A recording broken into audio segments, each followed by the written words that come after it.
ان چیزوں کو سمجھتے ہیں، ہمیشہ فیصلے کی تاریخ اناؤنس کی جاتی ہے کہ کل فیصلے کی تاریخ ہے، فائنل آرگومنٹ ہوتے ہیں اور یہ ساری چیزیں اس کے بعد ہوتی ہیں. کوئی فیصلے کی تاریخ اناؤنس نہیں کی گئی ہے.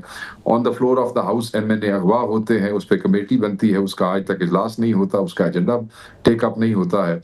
ہیومن رائٹس کمیٹی بنتی ہے، نیشنل اسمبلی آف پاکستان کی اسپیکر اس کو چلنے نہیں دیتا ہے، ہمارے ایجنڈاز نہیں لیے جاتے ہیں. جب آپ ہمیں اسپیس، میں آپ کے coming back to your original point, space تنگ کر دی گئی ہے، راستہ نہیں ہے، گھٹن کا ماحول ہے، آپ مجھے یہ بتائیں تو پھر اس کے بعد حالانکہ نیگوشیشنز کے حوالے سے خان نے خود اپنے سٹانس کو تھوڑا سا وہ کیا کہ یار چلو بات کرتے ہیں قوم کے لیے، 9 مئی 26 کے قتال کے لیے اس پہ جوڈیشل کمیشن بن جائے.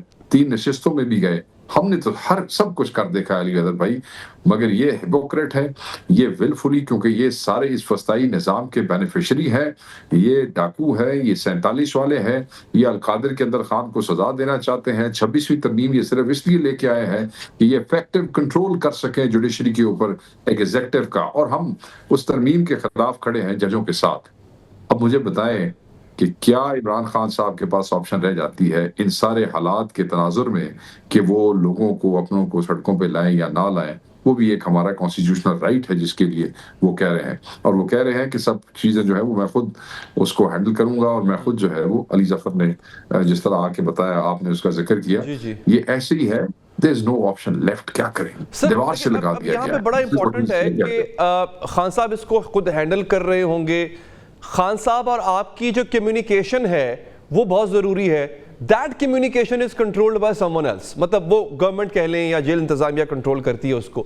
اگر وہ کمیونیکیشن چینل بلاک کر دیں آپ کا خان صاحب کے ساتھ، تو پھر وہ کیسے سٹیئر کر پائیں گے سر اس کیمپین کو؟ سر وہ آلریڈی خان صاحب بہت سی چیزیں جو ہیں وہ اپنے صوبائی صدور کو جو ہے وہ کنوے کر چکے ہیں. ایسا تو نہیں ہوتا نا، یہ تھوڑے ذہن چ ہے سوال، تو سوال سارے ذہن چ بھی ہوئے گا نا، تو کچھ نہ کچھ میکنزم آلریڈی کر چکے ہیں. اچھا علی ظفر صاحب نے یہ بھی کہا کہ ایسی تحریک چلے گی جو پہلے کبھی نہیں چلی. تو سر what different is going to be this time؟ ایسا مطلب کیا؟ کیونکہ اس کی وجہ یہ ہے کہ پنجاب کی اگر میں بات کروں تسی چاہتے ہو تسی چاہتے ہو اسی تانوں ہنے دس دئیے تے ساڈے بندے راتی چکے جان. سر تسی نام دسو انہوں نے چک لینے نے. I agree with you on that. But brother بات یہ ہے کہ obviously اس میں انٹینسٹی، اس میں شدت، کیونکہ فسطائیت ظلم زیادہ ہو گیا نا. دیکھیں ایک حد ہوتی ہے، تب تک آپ ظلم کرتے ہیں تو شاید لوگ گھبرا جاتے ہیں، اور پھر وہ ایک لائن تک جو ہے لوگ نیوٹرلائز بھی ہو جاتے ہیں. بٹ جب ظلم بڑھ جاتا ہے تو پھر گھبراہٹ اور خوف ختم ہو جاتا ہے. تو انہوں نے اتنا ظلم کیا ہے کہ گروہوں کا گھبراہٹ اور خوف ختم ہو گیا ہے. It's just a matter of right and proper strategy, rightly implemented. People will come out. یہ ان کا پرامن احتجاج تو ان کا حق ہے، اور میرے خیال میں ان کو تکلیف نہیں ہونی چاہیے اس کے اوپر. اچھا سر چلیں، آپ اپنی اسٹریٹجی ڈسکلوز مت کیجیے گا، لیکن یہ کنسرن ہے، سوال سے زیادہ کنسرن ہے جو میں آپ کے سامنے رکھنے جا رہا ہوں. پنجاب میں تو سر وہ شیخ صاحب پتہ نہیں ہلنے دیتے. ہم پنجاب کی بات، کیونکہ پنجاب آپ کا اسٹرینگتھ وہاں سے بہت زیادہ. تسی کل راتی ویکھیا سمڑیال وچ، تسی کل رات سمڑیال ویکھیا؟ بالکل دیکھا ہے سر. دیکھیں لوگ نکلے کہ نہیں لکھے، لاٹھی چارج بھی ہوا، کنٹینرز لگانے کی کوشش بھی کی گئی. ہمارے وکلاء نے اپنے کنٹینرز کا، جو ہمارے کنٹینرز تھے جس پہ جلسہ ہونا تھا، وہاں ان کا بڑا پہرا دیا، لاٹھی چارج برداشت کیا. اور دیکھیں صرف تھوڑا سا وہ ہوا تو لوگ کیسے نکلے ہیں، کتنی بڑی تعداد میں نکلے ہیں. اور اللہ خیر کرے گا سر. پتے والی بات تو ایسے ہے نا یاد بھائی، بات سنیں کہ جی ڈی چوک میں چڑیا پر نہیں مار سکتی ہے، کٹی پہاڑی نہیں کراس کرنے دیں گے، اٹک دا پل کراس کر کے وکھاؤ اسی تہاڈا منہ ویکھاں گے. اسی نہ سارے دے منہ بھی ویکھے نے. اساں اٹک دا پل بھی ایک واری نہیں، اساں مہینے دے وچ 3 واری کراس کیتا. اس تو بعد ڈی چوک بھی بندے پہنچے، اور اس تعداد میں پہنچے اور اس جذبے سے پہنچے کہ اس فسطائی حکومت کو آرٹیکل 245 انووک کر کے قتال کرنا پڑا عمران خان کے چاہنے والوں کو روکنے کے لیے. That was the height کہ اتنی خوف تھا ان کو، اتنی پریشانی تھی کہ یہ اپنے ہی لوگوں کے قتل کے اوپر آمادہ ہوئے، اور انہوں نے وہ قتل کیے. وہ لاشیں گرائی انہوں نے. 150 بندہ گریولی انجرڈ ہے، بلٹ انجرڈ ہے. اپنی طرف سے تو مار کے پھینک دیا تھا اس حکومت نے. تو تسی یہ دیکھو کہ بندے وہاں بھی کھڑے تھے، وہاں بھی پہنچے تھے. تو خان نے یہ کال اس لیے خود اپنے ذمہ لی ہے تاکہ کسی قسم کا کنفیوژن نہ رہے کہ تم نے یہ کہا تھا، میں نے یہ کہا تھا، وہ ٹھلا لیڈر ہے، وہ تیز لیڈر ہے، وہ انج کہے گا تو انج کہے گا، پان آپ جب گل کرے گا تو گل ہو رہے گی. اچھا یہ ویسے میں اس پہ گل سر میں اور بھی کرنی ہے، لیکن شیخ صاحب جڑے ڈاکٹر آئے ہوئے امریکہ تو ایک کی کرن آمدن سر جھٹے پچھو آ جاندن تے اس تو بعد آندن کہ جی اسی گل کرنی ہے تے معاملہ حل کراونا ہے، موڑ واپس بھاگ جاندن. ساڈے حال تے کوئی بیماری نہیں ہے، ساڈے حال تے کوئی بیماری نہیں ہے. ڈاکٹر کیڑے آئے نے؟ We are all healthy people. We don't need no doctors. May Allah keep you healthy and safe, sir. But they claim to have to be the mediators between you and the power center. سر میں آپ کو بتاتا ہوں، کوئی میڈییشن نہیں ہو رہی ہے، power centres کے ساتھ کوئی گفتگو نہیں ہو رہی ہے، کوئی مذاکرات نہ سامنے ہو رہے ہیں نہ پیچھے ہو رہے ہیں. یہ بات میرا قائد بھی کر چکا ہے، یہ بات ہم بھی کلیئر کر چکے ہیں. اب جب ہم تحریک کے پاس جا رہے ہیں، ہم کوئی کنفیوژن نہیں چاہتے ہیں. No negotiations are underway. Nothing is being said and done by the party or on behalf of party by anybody else. So, no negotiations, sir. لیکن سر کلیم یہ کیا جاتا ہے کہ جب یہ لوگ پہلے آئے تھے they tried their utmost کہ کسی نہ کس طرح سے آپ کی بات ہو جائے. I know آپ نے مینڈیٹ وہ نہیں دیا ہوگا ان کو but they tried on their own accord. کیا کوئی ایسی دیکھو اس لیے آئے ہوں گے سر، اس لیے آئے ہوں گے میں تمہیں دستا ڈائسپورا ہے، دے لو عمران خان صاحب، اور وہ ان کے لیے آن دیئر اون بھی کوششیں کرتے رہتے ہیں اینڈ وی ریسپیکٹ دیٹ. ایسے ہی ہے جیسے آپ کو یاد ہوگا وہ ٹرمپ کے حوالے سے ان لوگوں نے بڑی ہمت کی، بڑا الیکشن لڑا، بڑی ہوپس جو ہے ان کی تھی ٹرمپ کے ساتھ اس حوالے سے. اور ہم یہاں بحیثیت پارٹی ہمیشہ ایون آپ کے پروگرام میں اگر آپ آرکائیو نکال کے دیکھ لیں تو ہم کہتے رہے کہ سانو امید صرف اللہ دے نال ہے. ساڈا اسی نہ کسی نے کوئی اپلیکیشن دے رہے ہیں، نہ ہمارا کسی سے کوئی رابطہ ہے، نہ ہم لابی کر رہے ہیں. ڈائسپورا اگر آن دیئر اون کچھ کر رہا ہے تو وہ ان کی مہربانی ہے، مگر اس میں ہمارا پارٹی کا انیشیٹو نہیں ہے. سو اگر پہلے کوئی ڈاکٹر آئے تھے یا آئے ہوں گے تو وہ پارٹی نے کوئی آفیشلی کسی کو بلایا نہیں تھا اپنے لیے. Diaspora love Imran Khan and that's why they keep trying. ادھر ادھر وہ بیچارے ہمت مارتے رہتے ہیں. ان کا بڑا کنٹریبیوشن ہے جی ان لوگوں کا، ڈائسپورا کا. جی صحیح. شیخ صاحب بہت مشکور ہوں سر، آپ کا بہت بہت شکریہ کہ آپ نے پروگرام میں وقت نکالا. ایک وقفہ لیں گے ناظرین، وقفے کے بعد حاضر ہوں. آپریشن سندور کے بعد بھارتی وزیر اعظم نریندر مودی کو ایک کے بعد ایک ہزیمت کا سامنا کرنا پڑ رہا ہے. پاکستان کے خلاف فتح کا جو بیانیہ انہوں نے قائم کرنے کی کوشش کی، اس کے تانے بانے بگھرتے جا رہے ہیں. پاکستان کا شروع سے یہ موقف رہا ہے کہ اس نے بھارت کے 5 جنگی طیارے مار گرائے تھے، ان میں 3 رافیل طیارے بھی شامل ہیں. ابتدا میں بھارت نے انکار کا رویہ اختیار کیے رکھا، لیکن اب سرکاری سطح پر اپنا نقصان تسلیم کیا جا رہا ہے. بھارتی فوج کے چیف آف ڈیفنس سٹاف انل چوہان سے طیارے گرنے پر سوال ہوا تو انہوں نے انکار کرنے کے بجائے کہا اہم بات یہ نہیں کہ طیارے گرائے گئے، بلکہ اہم بات یہ ہے کہ طیارے گرے کیسے اور بھارت سے کیا کیا غلطیاں ہوئیں. گزشتہ روز بھارتی حکمران جماعت بھارتی جنتا پارٹی کے سینئر رہنما اور سابق وزیر قانون سبرامنیم سوامی نے بھی مودی سرکار کے جھوٹ کا پول کھولا تھا. پاکستان کے ہاتھوں بھارت کے 5 طیارے گرائے جانے کا اعتراف کیا تھا اور یہ بھی کہا تھا کہ نریندر مودی کے ہوتے ہوئے رافیل طیاروں کی خریداری میں کرپشن کی تحقیقات ممکن نہیں. خود فرانس بھی جاننا چاہتا ہے کہ بھارت میں اس کے رافیل طیاروں کے ساتھ کیا ہوا. فرانسیسی فوج کا کہنا ہے کہ وہ حالیہ کشیدگی کے دوران فرانسیسی طیارے کے حالات کو سمجھنے کے لیے ہندوستانی حکومت کے ساتھ رابطے میں. فرانسیسی فوج کے ترجمان نے کہا کہ رافیل کا مسئلہ ہمارے لیے بنیادی اہمیت کا حامل ہے. بھارتی فضائیہ کے سربراہ بھی بھارت میں طیارے تیار کرنے والی کمپنیوں پر غصہ نکالتے نظر آئے. بھارتی ایئر چیف نے غصے کا اظہار کرتے ہوئے کہا کہ ساری ٹائم لائنز کا جنازہ نکل چکا ہے، کوئی بھی دفاعی منصوبہ کبھی بھی وقت پر مکمل نہیں ہوا. ہم پہلے معاہدے کر لیتے ہیں اور پھر کہتے ہیں بعد میں دیکھیں گے کیا کرنا ہے. طیارے گرنے کی وجہ سے اور دفاعی منصوبے وقت پر مکمل نہ ہونے کی وجہ سے بھارت اپنی فضائیہ سے بالکل ہی مایوس ہو چکا ہے. اب بھارتی وزیر دفاع کہتے ہیں کہ دوبارہ پاکستان سے جھڑپ کی تو بھارتی بحریہ کو استعمال کریں گے. بھارت کو سفارتی سطح پر بھی ناکامی کا سامنا ہے. روس ایک جانب تو پاکستان سے اسٹریٹجک شراکت داری کے معاہدے کر رہا ہے. پاکستان سٹیل ملز کے 700 ایکڑ رقبے پر نیا پلانٹ تعمیر کر رہا ہے. دوسری جانب بھارت کی مغربی نواز پالیسیوں پر تنقید بھی ہو رہی ہے. ماسکو میں سینیٹر مشاہد حسین اور روسی وزیر خارجہ سرگئی لاروف کے درمیان ملاقات ہوئی. خبروں کے مطابق روسی وزیر خارجہ نے بھارت کی مغربی اتحادوں میں شمولیت پر سخت تنقید کی۔ بھارت نے سفارتی حمایت لینے کے لیے کئی ممالک میں اپنے وفود بھی بھیجے تھے، لیکن عالمی برادری بھارت کا موقف قبول کرنے کو تیار نہیں ہے۔ کولمبیا جانے والے بھارتی وفد کو اس وقت شرمندگی کا سامنا کرنا پڑا جب کولمبیا کی حکومت نے بھارتی حملے کو جارحیت قرار دے دیا اور پاکستانی شہریوں کی شہادت پر افسوس کا اظہار کیا۔ آپریشن سندور کے بعد بھارتی وزیر اعظم نریندر مودی کو ہر محاذ پر ناکامی ہوئی ہے۔ عسکری محاذ پر ناکامی ہوئی، دفاعی منصوبوں میں بھی بدنظمی سامنے آئی اور بھارت سفارتی تنہائی کا شکار بھی ہو گیا۔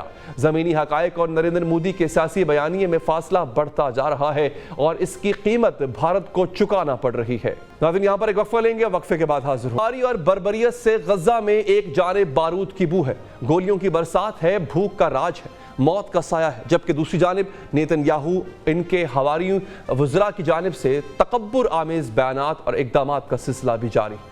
وہ طاقت کے نشے میں اس حد تک مبتلا ہیں کہ اقوام متحدہ کی اپیلوں، اقوام عالم کی دہائیوں اور ڈونلڈ ٹرمپ کی کوششوں سے اسے رتی بھر بھی فرق نہیں پڑ رہا۔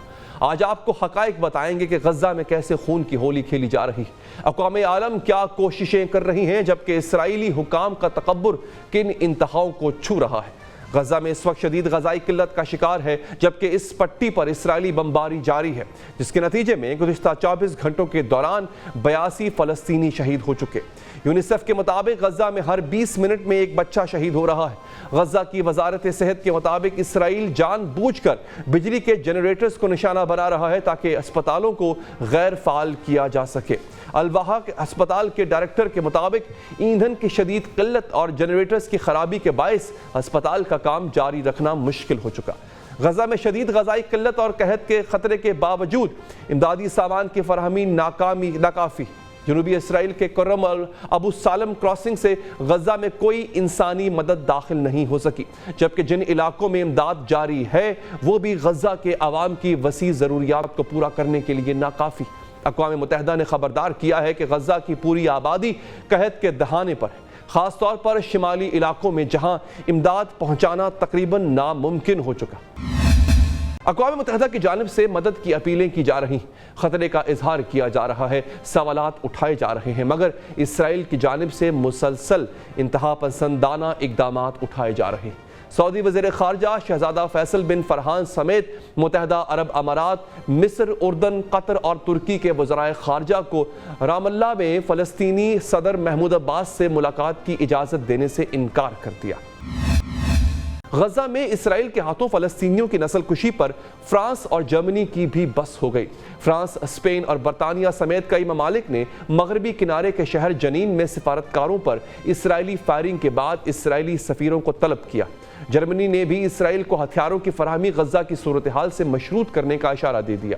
فرانسیسی صدر ایمانوئل میکرون نے اسرائیل کو خبردار کرتے ہوئے کہا کہ اگر چند گھنٹوں اور دنوں میں غزہ میں انسانی امدادی صورتحال بہتر نہ ہوئی تو فرانس اسرائیل آبادکاروں پر پابندیاں عائد کر سکتا ہے۔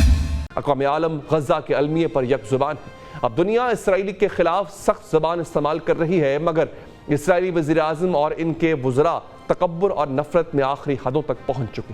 اسرائیلی وزیر اعظم فلسطینی عوام کو دھمکیاں دے رہا ہے۔ ٹرمپ کی طرف سے جنگ بندی معاہدے کے جواب میں اسرائیلی وزیر اعظم بنجامن نیتن یاہو نے اعلان کیا ہے کہ فوجی کارروائی کے اختتام پر اسرائیل غزہ پر مکمل کنٹرول برقرار رکھے گا۔ انہوں نے کہا کہ اسرائیل عارضی جنگ بندی کے لیے تیار ہے، جبکہ اسرائیل کے وزیر دفاع نے دھمکی دی ہے کہ وہ امریکی ایلچی سٹوکوف کی طرف سے پیش کی گئی جنگ بندی کی تجویز کو قبول کرے، ورنہ نیست و نابود ہو جائے گا۔ اب سوال یہ ہے کہ وٹکوف معاہدہ ہے کیا؟ اس معاہدے کو تسلیم کرنے میں حماس پس و پیش سے کام کیوں لے رہی ہے؟ معاہدے کے مطابق اسرائیلی افواج کو ان پوزیشنوں پر واپس جانا ہوگا جہاں وہ پچھلی جنگ بندی کے خاتمے سے پہلے تھی۔ اس 60 روزہ وقفے کے دوران حماس 10 زندہ یرغمالیوں کو رہا اور چند لاشیں حکام کے حوالے کرے گا، جبکہ اسرائیل 1100 سے زائد فلسطینی قیدیوں کو رہا کرے گا، جن میں 100 وہ قیدی شامل ہو گئے جنہیں طویل سزائیں سنائی گئی تھیں۔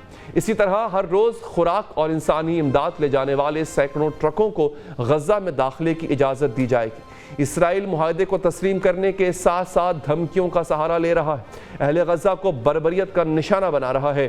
بات یہاں تک محدود نہیں بلکہ نیتن یاہو فلسطینیوں کی نسل کشی میں 2 ہاتھ آگے نکل گیا۔ اسرائیلی اخبار ہیرٹس نے انکشاف کیا ہے کہ نیتن یاہو نے مبینہ طور پر مغربی کنارے میں فلسطینیوں کے خلاف دہشت گردی میں ملوث یہودی انتہا پسندوں کے خلاف اسرائیلی خفیہ ایجنسی کی تحقیقات میں رکاوٹ ڈالی۔ نیتن یاہو نے شین بیت کو ان انتہا پسندوں کی نگرانی اور ان کے ٹیلی فون ٹیپ کرنے سے روک دیا۔ خفیہ ایجنسی شین بیت کے سربراہ رونن بار نے نیتن یاہو کو ایک خط میں خبردار کیا کہ مغربی کنارے میں یہودی آباد کاروں کی جانب سے فلسطینیوں پر حملے دراصل دہشت گردی کے مترادف ہیں جن کا مقصد خوف و ہراس پھیلانا۔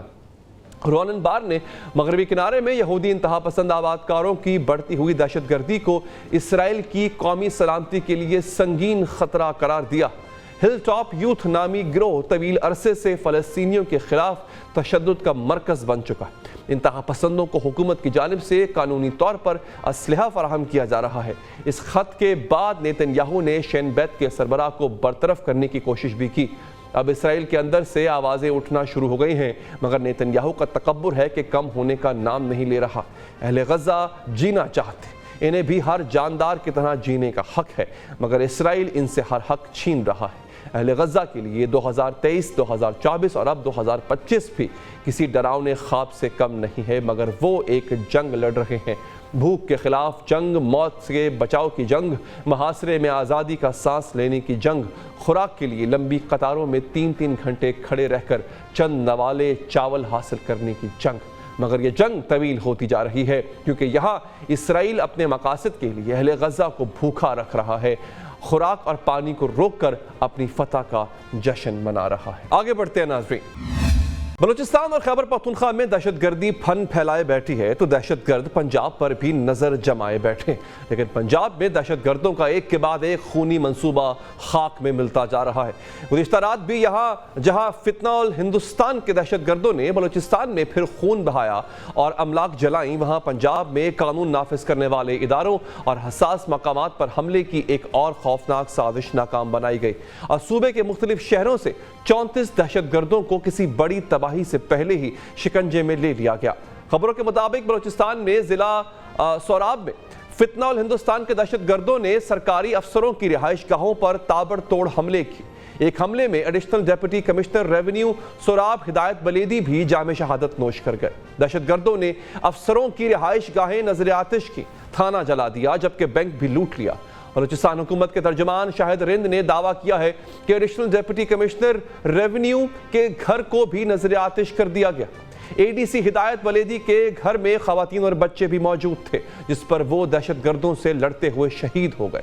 پنجاب میں دہشت گردی کے خدشات کے پیش نظر ایک مربوط کارروائی سامنے آئی اور سی ٹی ڈی نے لاہور، بہاولپور، ننکانہ صاحب، راولپنڈی، میاوالی، گجرانوالہ، جہلم، ناروال، قصور، فیصل آباد، پاکپتن، سرگودھا اور ساہیوال میں کامیاب آپریشنز کیے۔ آپریشنز کے دوران لاہور سے 2 اور بہاولپور سے فتنہ الخوارج ایک مبینہ دہشت گرد دھماکہ خیز مواد سمیت پکڑا گیا۔ آپریشنز کے دوران پکڑے گئے مبینہ دہشت گردوں کی شناخت محمد اشفاق، اسماعیل خان، نصیر اللہ، ارشاد اللہ، محمد ثاقب، محمد اسد، محمد شعیب، عزیز اللہ، محبوب شاہ، غفران، عطا محمد اور سلیمان معاویہ کے نام سے ہوئی۔